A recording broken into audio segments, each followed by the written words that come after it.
નમસ્કાર વિદ્યાર્થી મિત્રો, ઓમ પબ્લિક સ્કૂલમાં આપનું હાર્દિક સ્વાગત કરું છું.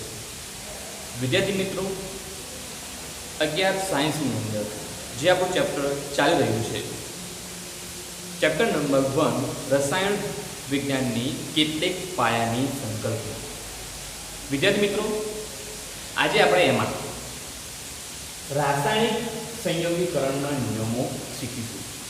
વિદ્યાર્થી મિત્રો, ધોરણ 9 અને ધોરણ 10માં તમને એના વિશે આછો ખ્યાલ હશે. વિદ્યાર્થી મિત્રો, રાસાયણિક સંયોગીકરણનો નિયમ શું કહે છે? વિદ્યાર્થી મિત્રો, એ એમ કહે છે કે તત્વના સંયોગીકરણથી સંયોજન રચાય છે, તે માટે પાયાના 5 નિયમો નીચે મુજબ છે. વિદ્યાર્થી મિત્રો, તમને ખબર છે કે સંયોજન કઈ રીતે બનશે? જ્યારે અલગ અલગ તત્વો એ એકબીજા સાથે જ્યારે જોડાશે ત્યારે સંયોજનનું નિર્માણ થશે. વિદ્યાર્થી મિત્રો, આ જે અલગ અલગ તત્વો છે એ એકબીજા સાથે સંયોજાય છે વિદ્યાર્થી મિત્રો, તો એ એમને એમ નહીં સંયોજાય વિદ્યાર્થી મિત્રો. એના અમુક નિયમો હોય, એ નિયમને ધ્યાનમાં રાખી પછી જ સંયોજાશે અને સંયોજન બનાવશે. હવે એના માટે 5 નિયમો છે. હવે એ નિયમો કયા કયા છે તો હું તમને પહેલા કહી દઈશ વિદ્યાર્થી મિત્રો.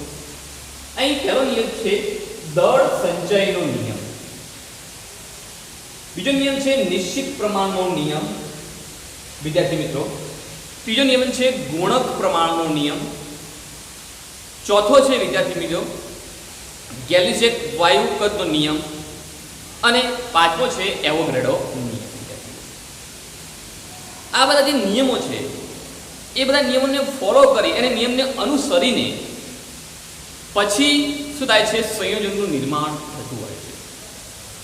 જોઈએ છે સૌથી પહેલા આપણે દળ સંચયનો નિયમ શું કહેવા માંગે છે વિદ્યાર્થી મિત્રો, એ જોઈએ. ધ્યાનથી સમજજો વિદ્યાર્થી મિત્રો. શું કહે છે કે દ્રવ્યનું સર્જન કે વિનાશ થઈ શકતું નથી. કોણ કહે છે? દળ સંચયનો નિયમ કહે છે. 1789 માં એન્ટોની લેવોઝિયરે આ નિયમ આપ્યો હતો. દ્રવ્યનું સર્જન કે વિનાશ થઈ શકતું નથી. એન્ટોની લેવોઝિયર છે એને આ નિયમ આપ્યો. વિદ્યાર્થી મિત્રો, હવે આપણે સમજીશું કે દ્રવ્યનું સર્જન કે વિનાશ થઈ શકતું નથી એ કઈ રીતે ખબર પડે?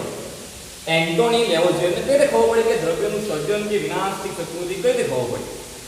વિદ્યાર્થી મિત્રો, આપણે જોઈએ શું કહે છે કે જ્યારે પ્રક્રિયકોમાંથી નિપજ બને છે ત્યારે પ્રક્રિયક અને નિપજના દળ ચોક્કસ રહે છે, ચોક્કસ પ્રમાણમાં રહે છે. અથવા આપણે લઈએ દળ ચોક્કસ પ્રમાણમાં રહે છે. વિદ્યાર્થી મિત્રો, તમે જોઈએ તમને ખબર છે કે આ A અને B વિદ્યાર્થી મિત્રો શું છે? વિદ્યાર્થી મિત્રો, પ્રક્રિયકો છે. શું છે? પ્રક્રિયકો. આ A 10 ગ્રામ B 10 ગ્રામ બંને શું છે? A 10 ગ્રામ અને B 10 ગ્રામ બંને પ્રક્રિયકોનું દળ છે વિદ્યાર્થી મિત્રો. A 10 ગ્રામ અને B 10 ગ્રામ બંને શું છે? પ્રક્રિયકોનું દળ છે. હવે પ્રક્રિયકો એકબીજા સાથે પ્રક્રિયા કરે છે, પ્રક્રિયકોમાંથી તમે નિપજ પ્રાપ્ત થાય છે વિદ્યાર્થી મિત્રો. તો હવે નિપજનું દળ કેટલું હશે એ આપણે જોવું છે વિદ્યાર્થી મિત્રો. અહીં દળ મેં 10 ગ્રામ લીધું, અહીં 10 ગ્રામ લીધું મેં, તો મને જે નિપજ મળશે એમાં જે એનું દળ હશે વિદ્યાર્થી મિત્રો, નિપજનું દળ એ 20 ગ્રામ હશે વિદ્યાર્થી. કેટલું હશે? 20 ગ્રામ. 10 + 10 20 ગ્રામ તમને પ્રાપ્ત થાય. મતલબ પ્રક્રિયકનું દળ અને જે નિપજનું દળ છે એ નિશ્ચિત પ્રમાણમાં હોય છે, મતલબ ચોક્કસ પ્રમાણમાં રહે છે. વિદ્યાર્થી મિત્રો, અહીં 10 ગ્રામ હું A લીધું, 10 ગ્રામ મેં B લીધું, તો અહીં તમને 25 ગ્રામ નિપજ ના મળે વિદ્યાર્થી. અથવા હું એમ કહું કે અહીં તમને 10 ગ્રામ નિપજ ના મળે વિદ્યાર્થી મિત્રો. 10 ગ્રામ નિપજ પણ નહીં મળે, 25 ગ્રામ પણ નિપજ તમને નહીં મળે. તો અહીં વિદ્યાર્થી મિત્રો તમને કેટલી મળશે વિદ્યાર્થી મિત્રો? 20 ગ્રામ જ મળશે.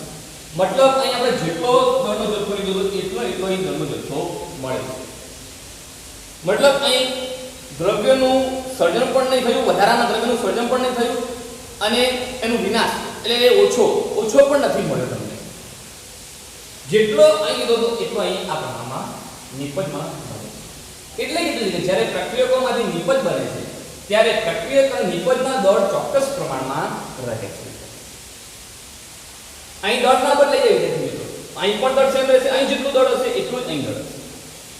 પ્રક્રિયક પર જેટલું દળ હશે એટલું જ અહીં દળ હશે. ફરીથી કહું છું કે અહીં 10 ગ્રામ છે, 10 ગ્રામ જે ભેગા થઈને ત્યાં 25 ગ્રામ નહીં મળે, મતલબ વધારાના દ્રવ્યનું સર્જન નહીં થાય. અથવા એમ કહું કે 10 ગ્રામ પણ નહીં મળે અથવા 15 ગ્રામ પણ નહીં મળે, વિદ્યાર્થી મિત્રો 20 ગ્રામ જ મળશે. આ ખાસ યાદ રાખજો.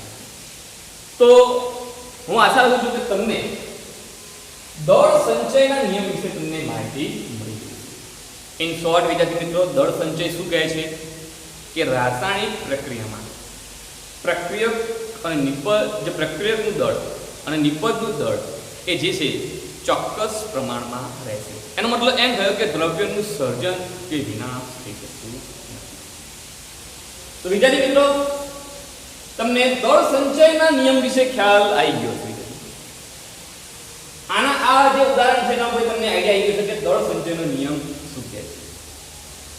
એ જ પ્રમાણે હવે બીજા નંબરનો આપણે નિયમ પર જઈએ, નિશ્ચિત પ્રમાણનો નિયમ. નિશ્ચિત પ્રમાણના નિયમમાં જોઈએ વિદ્યાર્થી મિત્રો, તો ફ્રેન્ચ રસાયણશાસ્ત્રી જોસેફ પ્રાઉસ્ટે આ નિયમ આપ્યો હતો. આપેલ સંયોજન હંમેશા વજનથી સરખા પ્રમાણમાં તત્વો ધરાવે છે. વિદ્યાર્થી મિત્રો શું કહે છે કે આપેલ સંયોજન હંમેશા વજનથી સરખા પ્રમાણમાં તત્વો ધરાવે છે. હવે એનું મીનિંગ સમજીશું શું કહેવા માંગે છે વિદ્યાર્થી મિત્રો. શું કહે છે કે વજનથી દાખલા તરીકે મેં 100 ગ્રામ કોઈ વસ્તુ લીધું, 100 ગ્રામ કોઈ પદાર્થ લીધો,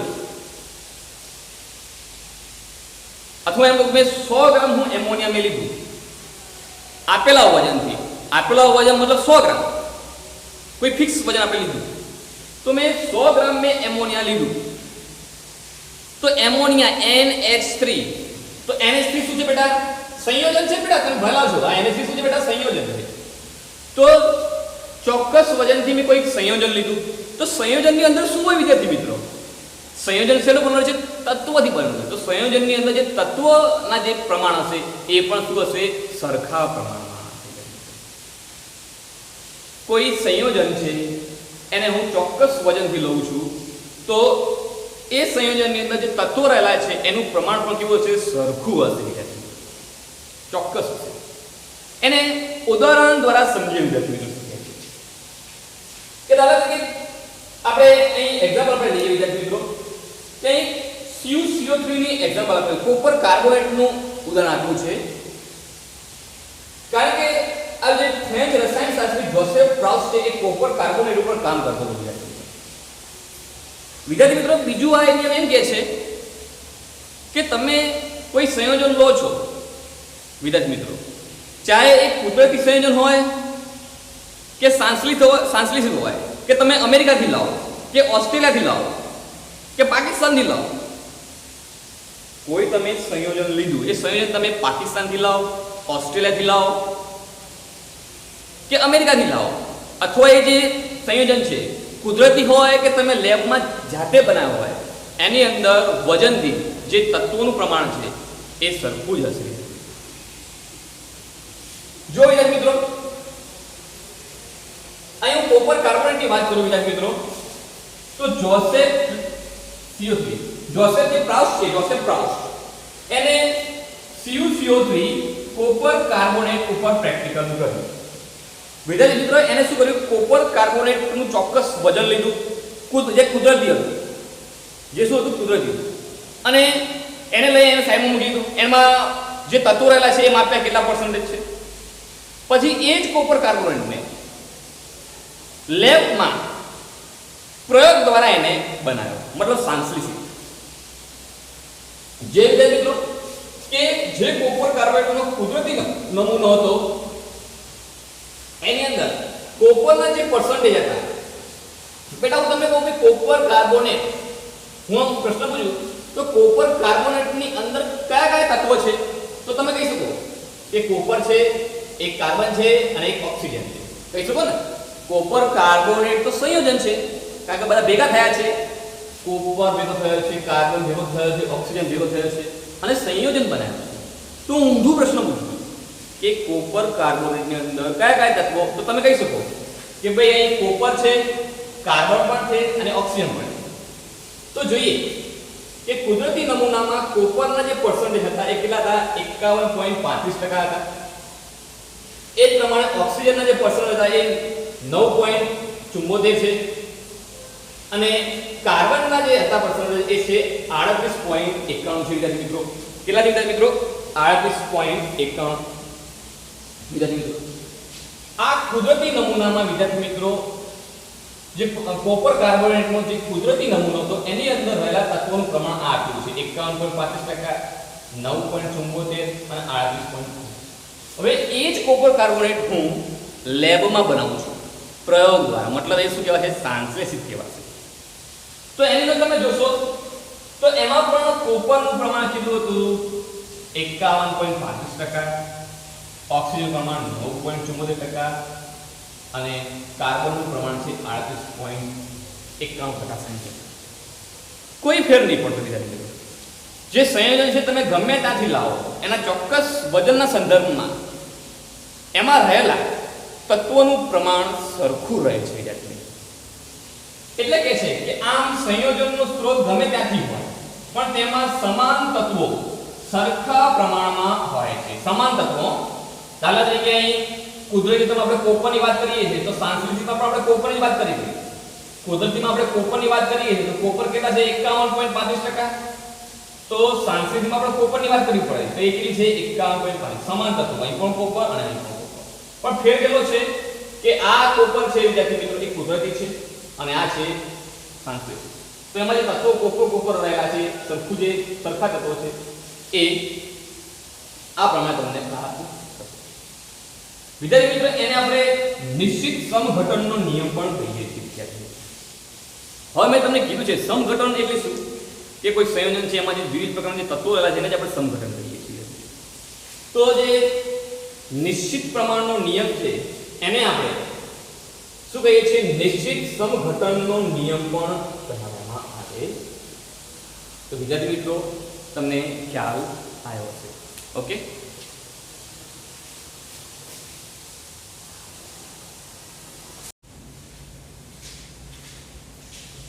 વિદ્યાર્થી મિત્રો હવે આપણે જે આપણો ત્રીજા નંબરનો નિયમ છે ગુણક પ્રમાણનો નિયમ વિશે આપણે અભ્યાસ કરીશું. વિદ્યાર્થી મિત્રો ગુણક પ્રમાણનો નિયમ શું કહે છે એ આપણે જોઈ લઈએ. વિદ્યાર્થી મિત્રો આપણે જોઈએ કે આ નિયમ કોણે આપ્યો? 1830 માં ડાલ્ટને આ નિયમની રજૂઆત કરી હતી, મતલબ રજૂ કર્યો.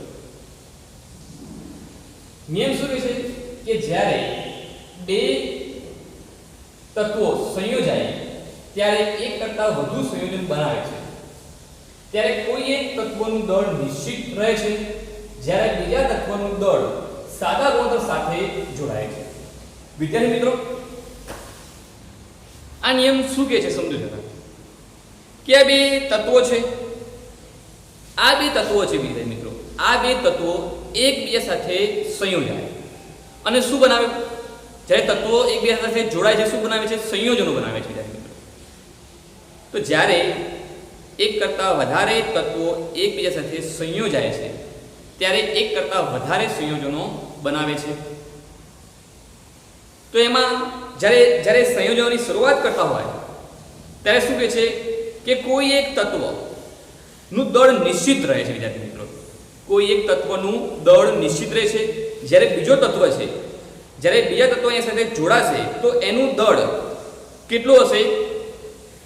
આની સાથે જોડાશે, આ બીજો તત્વ આની સાથે જોડાય છે તો કઈ રીતે જોડાશે? એનું દળ નિશ્ચિત સાદા ગુણોત્તર અનુસાર એનું દળ આની સાથે જોડાશે, મતલબ જે નિશ્ચિત દળ તત્વનું દળ એની સાથે જોડાશે. હું ઉદાહરણ દ્વારા સમજાવું તમને વ્યવસ્થિત ખ્યાલ આવશે વિદ્યાર્થી મિત્રો. વિદ્યાર્થી મિત્રો અહીં હાઇડ્રોજન છે અને અહીં ઓક્સિજન છે. હાઇડ્રોજન અને ઓક્સિજન એકબીજા સાથે સંયોજાય પાણી પણ બની શકે હાઇડ્રોજન અને ઓક્સિજન એક ગેસ સાથે સંયોજાઈ અને હાઇડ્રોજન પેરોક્સાઇડ પણ બનાવી શકે છે. વિદ્યાર્થી તો શું કહે છે આ હાઇડ્રોજન વિદ્યાર્થી તો હાઇડ્રોજન ને આપણે અલગ દ્રષ્ટિએ જોઈએ તો શું છે તત્વ છે એ પ્રમાણે ઓક્સિજન ને અલગ દ્રષ્ટિથી જોઈએ તો શું છે અલગ રીતે જોઈએ તો શું છે એ પણ તત્વ છે. હવે આ બે તત્વો એક ગેસ સાથે સંયોજાઈ અને સંયોજન બનાવે છે પાણી. તો વિદ્યાર્થી મિત્રો આ જે બે તત્વો છે આ બે તત્વોમાંથી કોઈ એક તત્વ મતલબ અહીં છે હાઇડ્રોજન, અહીં શું છે હાઇડ્રોજન છે. તો હાઇડ્રોજનનું દળ અહીં 2 ગ્રામ છે અને ઓક્સિજનનું જે દળ છે એ 16 ગ્રામ છે. વિદ્યાર્થી મિત્રો હવે તમને હાલ એ આઈડિયા કે 16 ગ્રામ કઈ રીતે આવ્યું મિત્રો જ્યારે પરમાણુ દળ આપણે ગણતા આ પરમાણુ દળ છે ઓક્સિજનનું પરમાણુ દળ છે 16 એ પ્રમાણે હાઇડ્રોજનનું પણ પરમાણુ દળ છે. પરમાણુ દળ અને અણુ દળ જે છે વિદ્યાર્થી આણ્વિય દળ એ આપણે ગણતા શીખ્યું ધીમે ધીમે. પણ હાલ તો એટલું તમને ખ્યાલ છે કે હાઇડ્રોજન છે એ 2 ગ્રામ છે અને ઓક્સિજન છે શું છે 16 ગ્રામ છે. તો આ બંને સંયોજન શું બનાવે છે પાણી બનાવી શકે છે. આના આ જ તત્વો હવે સંયોજનને હાઇડ્રોજન પેરોક્સાઇડ પણ બનાવી શકે છે. તો જ્યારે આના આ જ તત્વો એક ગેસ સંયોજન છે હાઇડ્રોજન અને ઓક્સિજન તો અહીં હાઇડ્રોજન પેરોક્સાઇડ બનાવે છે. તો અહીં જે ઓક્સિજનનું દળ છે એ 32 ગ્રામ થઈ જાય છે. કેટલું છે 32 ગ્રામ અને અહીં કેટલું છે 16 ગ્રામ. તો તમે જોશો કે આ જે ભાગ છે અહીં હાઇડ્રોજન જે છે વિદ્યાર્થી મિત્રો એ જે તત્વ છે એનું દળ ફિક્સ છે. જો 2 ગ્રામ અને અહીં 2 ગ્રામ, અહીં પણ 2 ગ્રામ છે અને અહીં પણ 2 ગ્રામ છે. જ્યારે ઓક્સિજનનું દળ જે ઓક્સિજન સાથે જોડાય છે ઓક્સિજન આની સાથે જોડાય છે એનું દળમાં તમે જો અહીં 16 ગ્રામ છે તો અહીં 32 ગ્રામ. તો અહીં તમે જુઓ અહીં 16 ગ્રામ છે અહીં 32 ગ્રામ છે. તો એ રેશિયો કેટલો રહ્યો 16:32 અથવા આપણે શું કહીએ છીએ 1:2 ના પ્રમાણમાં જોડાય છે વિદ્યાર્થી મિત્રો. તો આ પ્રમાણે તમે ગુણક પ્રમાણનો નિયમ તમે યાદ રાખી શકો છો. ફરીથી કહીશ વિદ્યાર્થી મિત્રો કે બે તત્વો જ્યારે એકબીજા સાથે સંયોજાય છે ત્યારે સંયોજન બનાવશે, એક કરતાં વધારે સંયોજનો બનાવશે. એ દરમિયાન મતલબ કે જ્યારે તત્વો એકબીજા સાથે જોડાય છે ત્યારે કોઈ એક તત્વનું દળ નિશ્ચિત રહે છે. જેમ કે આ કેસમાં જે હાઇડ્રોજન છે એનું જે દળ છે નિશ્ચિત રહે, ચોક્કસ હોય ભાઈ અહીં પણ 2 ગ્રામ અહીં પણ 2 ગ્રામ. હવે બીજો તત્વ છે એ હાઇડ્રોજન સાથે જોડાય છે પણ એના જે દળનો ગુણોત્તર હશે અહીં 16 ગ્રામ છે અહીં 32 ગ્રામ છે એના જે દળનો ગુણોત્તર હશે એ કેવો હશે સાદો ગુણોત્તરના પ્રમાણમાં હશે. બસ આ જ શું કહે છે ગુણક પ્રમાણનો નિયમ કહેવાય. ઓકે વિદ્યાર્થી મિત્રો તો તમને ખ્યાલ આવી ગયો છે વિદ્યાર્થી મિત્રો શું કહેવા માંગે છે. હવે એ જ પ્રમાણે આપણે ગેલી-શેકના નિયમની આપણે વાત કરીએ. વિદ્યાર્થી મિત્રો ગેલી-શેકનો નિયમ અહીં ગુણક પ્રમાણના નિયમ જેવો જ છે વિદ્યાર્થી મિત્રો. પણ ગેલી-શેકની અંદર આપણે વાયુની વાત કરીએ છીએ, વાયુના કદની વાત કરીએ છીએ વિદ્યાર્થી મિત્રો. અને જે વાયુનું કદ છે એ આપણે ml માં અહીં દર્શાવેલું છે, ml માં માપીએ છીએ વિદ્યાર્થી મિત્રો. આના જેવો જ ગેલી-શેકનો નિયમ છે પણ ફેર એટલો છે આની અંદર કે અહીં આપણે વાયુના કદની વાત કરીએ છીએ વિદ્યાર્થી મિત્રો. એ પણ ml ની અંદર.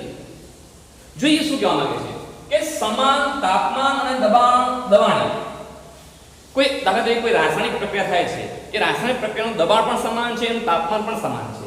તો એ રાસાયણિક પ્રક્રિયામાં શું થાય જો કદાચ વાયુ ઉત્પન્ન થતો હોય અથવા કોઈ બે વાયુ જોડાઈ અને ત્રીજો કોઈ વાયુ બનતો હોય વિદ્યાર્થી મિત્રો તો એ કેસની અંદર એ વાયુ એકબીજા સાથે કઈ રીતે જોડાશે કદના સાદા ગુણોત્તરમાં જોડાશે. વિદ્યાર્થી મિત્રો તમે જુઓ અહીં હાઇડ્રોજન છે અહીં 100 ml છે વિદ્યાર્થી મિત્રો. તો અહીં ઓક્સિજન છે આ હાઇડ્રોજન છે વિદ્યાર્થી મિત્રો અહીં આપણે લખી દઈએ વાયુ અવસ્થામાં છે લખીએ હાઇડ્રોજન ગેસ ઓક્સિજન પણ ગેસ અને આ પાણીની બાષ્પ એ પણ શું છે વાયુ અવસ્થા. અહીં પાણીની બાષ્પ તો વાયુ અવસ્થામાં વાત કરીએ આ પણ વાયુ છે આ પણ વાયુ છે. તો અહીં હાઇડ્રોજન છે એ વાયુ છે અને ઓક્સિજન પણ વાયુ છે. તો બંને તમે જોશો એનો જે કદનો ગુણોત્તર તમે જોશો તો અહીં 100 ml છે અહીં 50 ml છે. તો અહીં જોઈએ તો આપણે શું છે આ 100 ml અને 50 ml તો કેટલું થાય 2:1 થાય. જો સાદો ગુણોત્તર આવી ગયો વિદ્યાર્થી મિત્રો તો અહીં વાયુઓ જોડાય છે. જ્યારે વાયુઓ એકબીજા સાથે જોડાશે અથવા કોઈ પ્રક્રિયામાં વાયુ બનતો હોય, ચલો આપણે અહીં ઉદાહરણ લઈએ કે બે વાયુ એકબીજા સાથે જોડાય છે, તો એ એકબીજા સાથે જોડાશે તો કયા સંદર્ભમાં જોડાશે? એના કદના સાદા ગુણોત્તર સાથે અથવા સાદા ગુણોત્તરના પ્રમાણમાં જોડાશે. તો તમે લખ્યું અહીં, જો અહીં હાઇડ્રોજન અને ઓક્સિજનનું કદ અનુક્રમે 100 ml અને 50 ml છે, મતલબ 2:1 સાદો ગુણોત્તર. વિદ્યાર્થી મિત્રો, ગેલિસિયસનો જે નિયમ છે એને આપણે કદથી નિશ્ચિત પ્રમાણનો નિયમ પણ કહેવામાં આવે છે. ગેલિસિયસના નિયમને કદથી નિશ્ચિત પ્રમાણનો નિયમ પણ કહેવામાં આવે, કારણ કે આપણે કદની વાત કરીએ છીએ અને જે નિશ્ચિત પ્રમાણ સાથે મતલબ કે નિશ્ચિત સાદા ગુણોત્તરમાં એકબીજા સાથે જોડાય છે. તો વિદ્યાર્થી મિત્રો, અહીં 4 જે નિયમો છે આપણે શીખી ગયા છે. વિદ્યાર્થી મિત્રો, પાંચમો એક નિયમ બાકી છે, એવોગાડ્રો. ઓકે, એ આપણે પછી લઈશું. ઓકે, તો હાલ પૂરતું જે 4 નિયમો છે એને વ્યવસ્થિત તૈયાર કરજો વિદ્યાર્થી મિત્રો, તો તમને ખ્યાલ આવશે. હું આશા રાખું છું કે તમને ખ્યાલ આવે.